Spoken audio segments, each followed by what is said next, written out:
بطلة حلقتنا النهاردة هي خبيرة في إدارة الملكية الفكرية ورئيس رابطة المرأة المبدعة، هي الدكتورة جيهان فرحات. الدكتورة جيهان فرحات تهدف من مبادرة المليون مخترع الإعداد لخطة وطنية تهدف لإرساء دعائم ومقومات الاقتصاد القائم على المعرفة.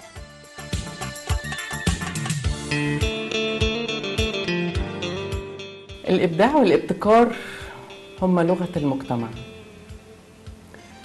أهم حاجة إن أنت تكون متميز متحمس وشجاع عشان تبدأ حياة مختلفة. إحنا دلوقتي بنحاول إن إحنا ننطلق لمجتمع آخر، مجتمع يتميز بالسرعة وبيتميز بالتنافسية، وعشان كده هنبدأ نشتغل فيما يتعلق بالابتكار والإبداع وحماية الملكية الفكرية. بدايات العمل في مجال الملكية الفكرية بالنسبة لي ابتدى من 20 سنة. أول ما ابتديت فكرت إن أنا أسجل رسالة دكتوراه في الملكية الفكرية، والحقيقة ده كان الفضل طبعا لدكتوري رئيس رسالة الدكتوراه، هو اللي فكر الفكرة دي. أياميها في سنة 1999-2000 كان التفكير في إنك تعمل دكتوراه في الملكية الفكرية، وخصوصا في حماية مثلا بعض التقنيات اللي هي كان ساعتها الموضوع مختلف خالص عن دلوقتي. كانت فكرة شوية غريبة لكنها بالتأكيد كانت جديدة جدا. ابتدينا المشوار ان احنا نتعمق في دراسة كيفية حماية مثلا برامج الحاسب الآلي وقواعد البيانات وبرامج الانترنت ازاي من خلال الملكية الفكرية. وطبعا هي محمية، بس محمية تحت الأمبريلا بتاعت حق المؤلف، ودي حماية يعني أقل ما نقول عليها إن هي حماية ضعيفة، ما هيش كافية بشكل كامل. الكلام ده بنقول من سنة 1999. امال دلوقتي بقى بعد ما بقت البرامج دي مع كل الناس ومع في كل الأجهزة على الإنترنت في كل شيء، فمدت حماية حقوق الملكية الفكرية سواء على مستوى براءات الاختراع، العلامات التجارية، حق المؤلف، النباتات، الدوائر المتكاملة، كل شيء حوالينا بيحمى بحقوق الملكية الفكرية.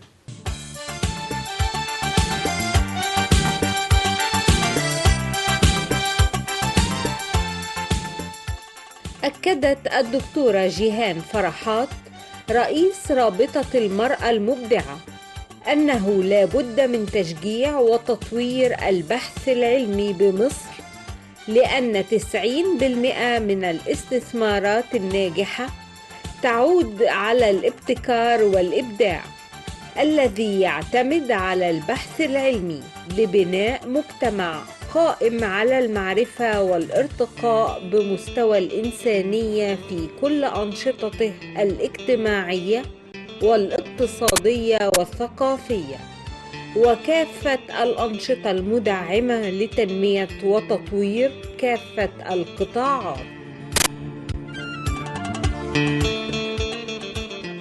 وبالفعل ابتدت رحلة دراسة وبحث وتحليل حماية حقوق الملكية الفكرية فيما يتعلق بالتخصص اللي أنا اخترته، وابتدى حبي الكبير جدا جدا لهذا التخصص وإيماني بأن هو ده مستقبل العالم. يعني إيه مستقبل العالم؟ مستقبل العالم إنك لو حميت حقوق الملكية الفكرية لبلدك ولأهلك ولمواردك ولآثارك ولنباتك ولعلاماتك التجارية والبراءات الاختراع بتاعتك، انت هتوصل للقمة كدولة مش كفرد. يعني ايه كدولة مش كفرد؟ يعني الفرد لما بيبتدي يبتكر ويخترع ويبدع وياخد حقه ويتميز، بيعمل زي عدوى لكل الناس اللي حواليه. العدوى دي بتخلي الناس اللي حواليه كمان يقولوا مش اشمعنى ده اللي مبدع، انا كمان عايز ابقى مبدع. مش لازم يبدع في نفس الشيء، لا، ده ممكن يبدع في شيء اخر هو بيحبه. لان القماشه الكبيره بتاعه الملكيه الفكريه والادبيه والفنيه والثقافيه والاجتماعيه كمان، دي قماشه كبيره جدا. والنهارده هنشوف منها امثله. عندنا اطفال في منتهى الجمال، مدمزلات في منتهى الرقه لسه في المدرسه. فربطة المبدع الصغير اللي موجودة في المجلس المصري للابتكار والإبداع، هتشوف قد إيه اكتشاف المواهب الصغيرة في سن البراعم وسن الظهور، وتشجيع أولياء الأمور ليهم وتشجيعنا إحنا كجهات ليهم، بتعمل في نفسية الأطفال دي إيه؟ حاجة صعب الواحد يوصفها، هتشوفوها معانا دلوقتي.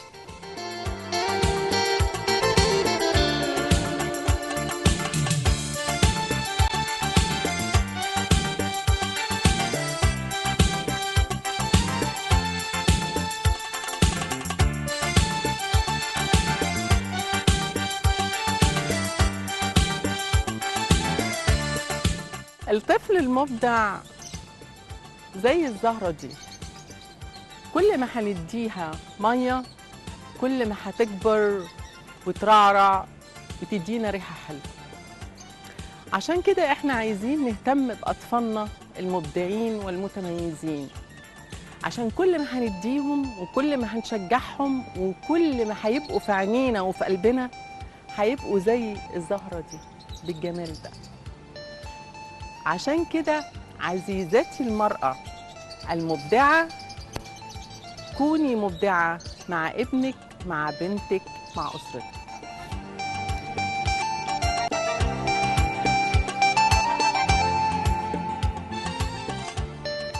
فتحي عيوني وشوفي حلمك مرسوم في كفوفي. أنا بكرة هكون أستاذة وهعلم جيل ورا جيل إزاي يكبر على مبدأ وضميره يكون له دليل، وإن الحب لأوطاننا ملهوش في قلوبنا بديل. فتحي عيوني وشوفي حلمك مرسوم في كفوفي. أنا هرفع راسي بعلمي وهفرح أبويا وأمي، وراح أفدي بلادي بدمي وبإيدي رفرف علم، وهخلي الدنيا بحالها تعرف مين هو المصري، وهخلي الدنيا بحالها تعرف مين هو المصري. فتحي عيوني وشوفي حلمك مرسوم في كفوفي. أما أنا فأنا متحمسة هكبر وأبقى مهندسة، وراح أبني قصور وبيوت ومفيش لطموحي حدود. أحلامي لبكرة جميلة مفروشة زهور وورود. فتحي عيوني وشوفي حلمك مرسوم في كفوفي. أما أنا هبقى مغنية وهغني بأحلى كلام، وهنقي كلام أغنية مش أي كلام يتقال، والناس تسمعني تسقف وتقول الله يا سلام، والناس تسمعني تسقف وتقول الله يا سلام. فتحي عيوني وشوفي حلمك مرسوم في كفوفي. وانا بكره هكون دكتوره عن صحتكم مسؤوله، وهعالج كل فقير من غير ما اخد مليم. تكفيني دعوه قلبي ويقوم من مرض سليم، يقوم من مرض سليم. اما انا فهكون محاميه وارفع الدور مدني، واحارب اي فساد واكون بالحق قوي. حق المظلوم رحبيبه لو حتى الزيب عملي، حق المظلوم رحبيبه لو حتى الزيب عملي. مساء الخير. ما شاء الله، ايه الجمال ده؟ ها؟ ايه الصوت الرائع ده؟ ايه الالقاء الجميل ده؟ ها؟ انا عايزه اعرفكم بمسؤول رابطه المبدع الصغير، ومفيش اصغر من كده. كنا عايزين نجيب نونو اصغر من كده بس ما عرفناش. يعني في اصغر من كده معانا 4 سنين كمان. 4 سنين ممكن يجي يعمل شغل جامد جدا المره الجايه. اغاني حلوه. الشاعره الجميله سميره هي اصلا في رابطه المراه المبدعه، وانا حابه جدا ان هي تتكلم عن شخصها كشاعره والشعر الجميل اللي هي بتعمله، وكمان مسؤوله عن الاطفال الجمال دول وغيرهم كتير من الناس اللي بتتدرب، والمبدعين والمبدعات الصغننين اللي احنا بنكبرهم على ايدينا في رابطه المراه المبدعه علشان يطلعوا مبدعات لنفسهم ولاسرتهم ولوطنهم. وزي ما انتم شايفين كده، انا شايفه مفيش اجمل من كده. اتفضلي. انا الشاعره سميره الاسريجي، شاعره عاميه. ليا ديوان اسمه قلب الشروق. واهتمامي مع الشعر بانتقاء المواهب الجيده اللي متحمسه انها تبقى حاجه وتعمل حاجه. فمعانا مجموعه من بعض اولادي ان عددهم ما شاء الله كبير. خلينا نسمع حاجه صغيره من الشاعره سميره ونستمتع بيها. بس انا هقول حاجه عن الاراده. اقول وصفي انا لا بلوني ولا باسمي، انا اللي بشعري تعرفني، بقول الكلمه من قلبي واحساسي بيوصفني. تشوفني الناس تقول الدنيا شرياني، وانا اللي الدنيا طحناني وعجناني وخبزاني. ده انا ياما انقسم ظهري، انا ياما انقسم ظهري واللي كسرني اهواني. وبامبارح بنيت اليوم ويومي ببني بيه بكره، بجيب من الذكرى اسعد يوم وللاحزان مانيش فاكره. وبتحدى سنين عمري هعيشها حتى لو رافضه، هعيش بين الزهور ورده على عودي بجذور ثابته. ومهما الدنيا هتعاند هحايل فيها واسترضى، وهي ضروري راح ترضى وترضى ولا ما ترضى، وترضى ولا ما ترضى. انا بارادتي هتحدى، انا بارادتي هتحدى. ممتاز ما شاء الله. مش عايزين لا كسر ولا احنا عايزين ابداع وتميز. ان شاء الله هو الامل في هم دول الامل دي بتاعنا، وهم دول اللي احنا هنقدر نعمل بيهم حاجه كويسه في رابطه المبدع الصغير. كم سنه كده وينتقلوا لرابطه المراه المبدعه ان شاء الله ويكسروا الدنيا باذن الله. اكيد ان شاء الله.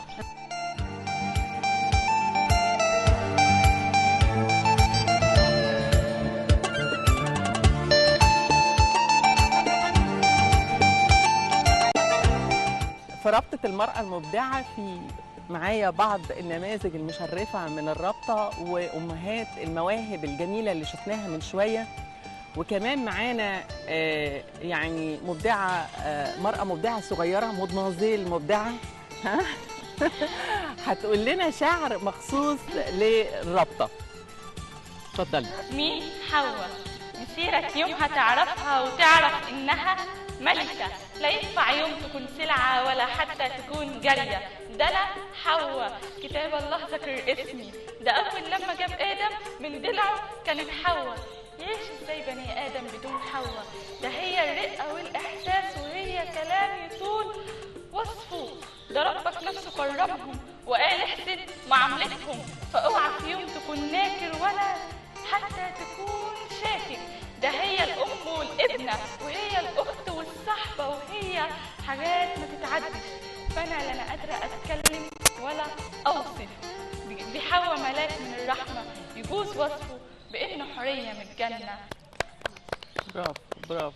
أنا حابة إن احنا نسمع تجربة أم لمرأة مبدعة أو لبنت مبدعة. يعني مثلا معانا مامة منى وملك، وعرفت ان انت يعني عندك تجربه فعلا محتاجين ان احنا نسمعها علشان ندي نموذج للامهات ازاي يقدروا يقفوا مع اولادهم لغايه ما يوصلوهم زي ما بيقولوا البر الامان. بر الامان ده ممكن يبقى مبدعين، ممكن يبقى في الدراسه، ممكن يبقى حد معاق وعايز يوصل لدرجه معينه من الشفاء. فمن فضلك يعني ايه انطلقي. والله طبعا انا البدايه كانت مع ملك في سن صغير، يعني كان عندها 6 سنين تقريبا.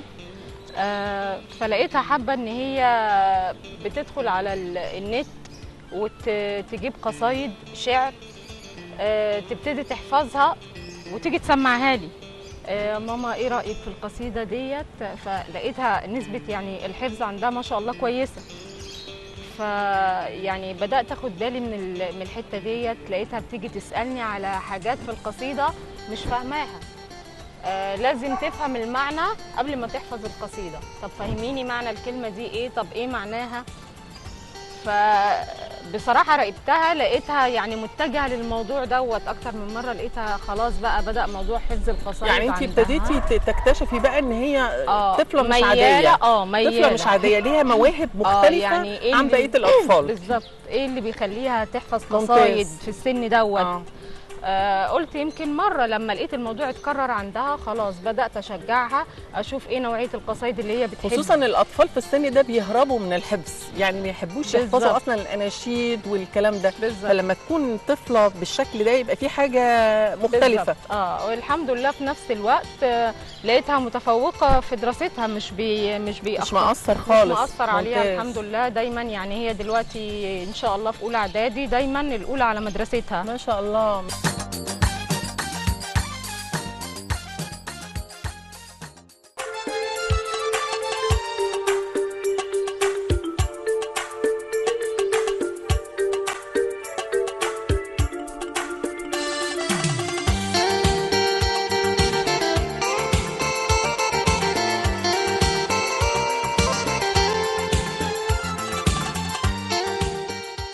المخترعين والمبدعين اللي هم ايديهم في الشغل فاهمين. طب وبقيه عامه الشعب عنده ابداعات وعنده اختراعات بس مش فاهمها، مش فاهم ان هو عنده ابداع واختراع. حتى الشركات اللي عندنا الصغيره والكبيره، يمكن الكبيره طبعا فاهمه لان بيبقى عندها اساتذه بترشدهم في الموضوع ده، لكن الشركات الصغيره والمشاريع الصغيره تأكد ان انت عندك فلوس كتيرة جدا ومش شايفها. انا بقول لك انت عندك فلوس كتيرة جدا ومش شايفها. في الشغل عندك، في محلك، في منتجك، عندك علامة المفروض تتسجل علشان تبقى العلامة دي مشهورة فتجيب لك فلوس اكتر. وممكن يبقى عندك اختراع او اختراع قديم ولو اتحدث ممكن تسجله وما يكونش اتسجل قبل كده في العالم وتلاقيه دخلك خير مش ممكن تتخيله.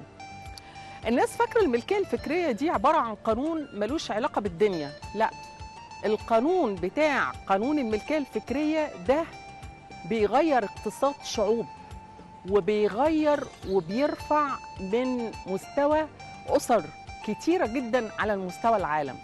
عايزين نغير فكرتنا عن قانون الملكيه الفكريه وعايزين نفهم كويس جدا ان دي فلوس واقتصاد وتجارة وممكن تدخل لنفسك مبالغ ورزق كبير قوي، بس روح للمتخصص عشان يقدر يفيدك كويس.